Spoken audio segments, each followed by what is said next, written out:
the oven-baked root celery, exactly. And there's tons of different ways. The original way is to put it like on with a charcoal grill right into the flame. And same as you sometimes people do with potatoes, wait until it's really burned. And then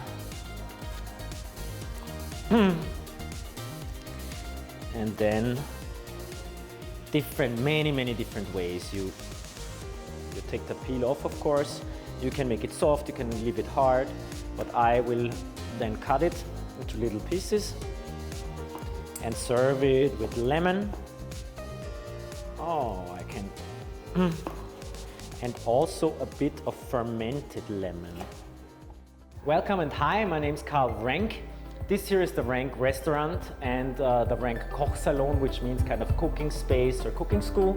And I'm proud to run this since 15 years with my brother Leo and other parts of my family. To be honest, the idea came from my parents. Our parents were the first vegetarian chefs in Austria back in the 80s.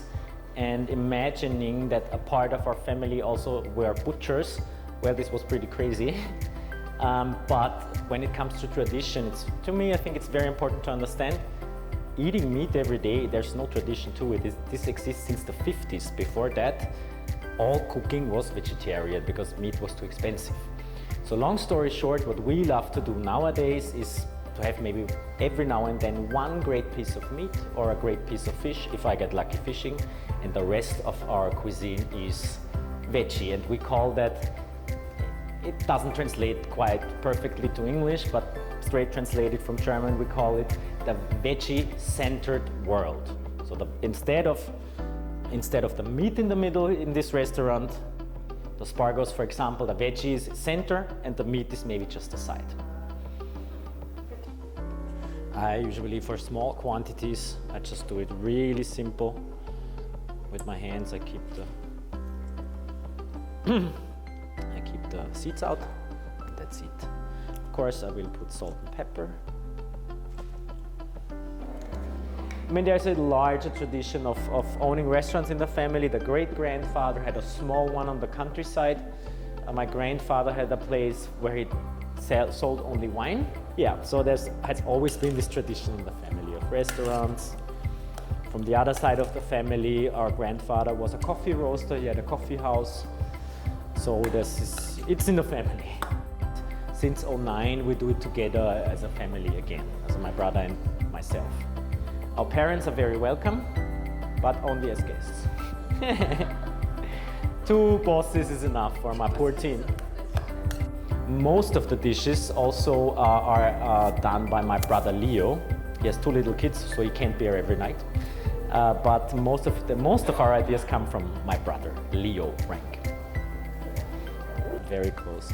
We grew up very close, so this is why we started this together.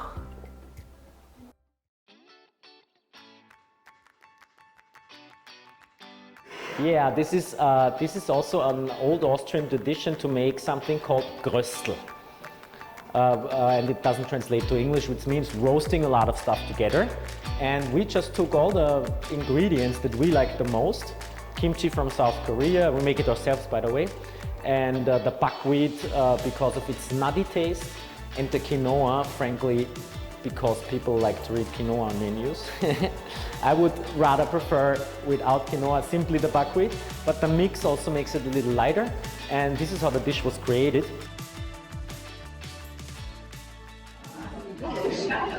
This tofu, and it's soft. It's really yummy. Tastes a bit like bacon. And then this is a mix of buckwheat and tuna. It's really good too. And this, it's crunchy, a little bit spicy. And finally, some seaweed.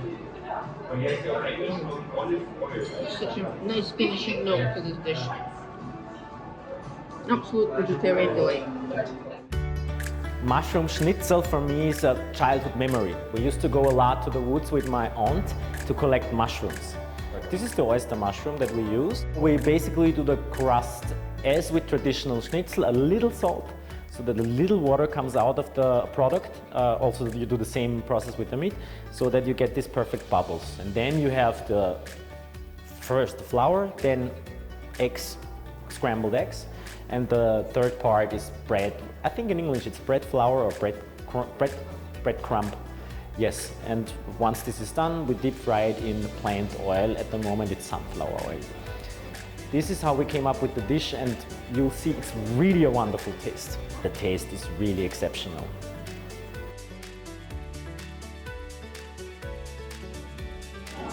You would think that I am eating your classic Vienna schnitzel. It certainly look like one.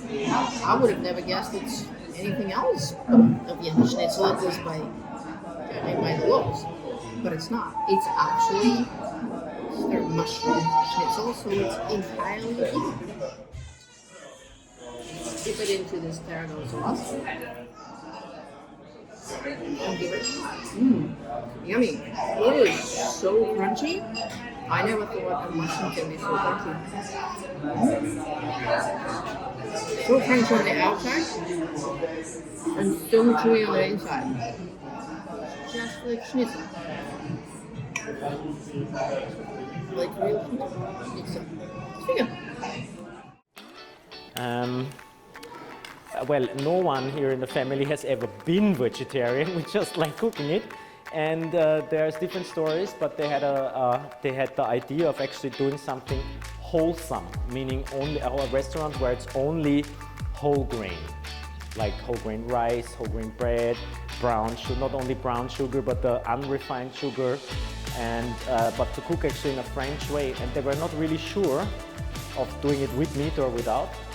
But so the legend says, the first couple of weeks no one ordered the one meat dish, and we said, let's do it vegetarian. So maybe more important that they just felt there is a lack of good food in this sector. Our food was always celebrating cooking and never this, I don't want to eat this and that. And they felt a lack for this because back then vegetarian food was rather, let's say, not very inspired. Because sometimes I can get very stubborn and I want this to work, this very crazy combination, and then it's not working as good as it was in my head. After years and years, you get this feeling what fits and what not. And usually you have, of course, a phase of trial and error. We cook a recipe before we put it on the menu at least 3 times. We also give it to the team 3 to 4 times, and then we say yes. And if everybody agrees in the whole company, which is around 40 people now, so I'm not so they get all the say more or less in it, and then we put it on the new menu. Sometimes there's many different varieties. Sometimes I like to leave the celery longer in the oven, then it gets almost like a mousse. I do a mousse or a puree out of it. Today I wanted it with a little more structure, as it's a starter and I like it to be a little bit bitey. You see, this is what I really want. A little bit of color below the peel. Really nice for its taste. It's a little bit crunchier than a potato. That's actually really tasty. I wonder why we don't put this more often. Oh, it's really lemony. Actually, excellent. Let's give a shot to this little caper. Yum. Yum. Oh, by the way, this is my mother-in-law, Margaret. Wait, I help you with the glasses. Yeah. We have 99% veggies, and there's one meat dish if you want the meat. It's wonderful. So there will always be a little bit of meat. Only what we want people to see, there's other things too than meat that are at least equally nice to eat.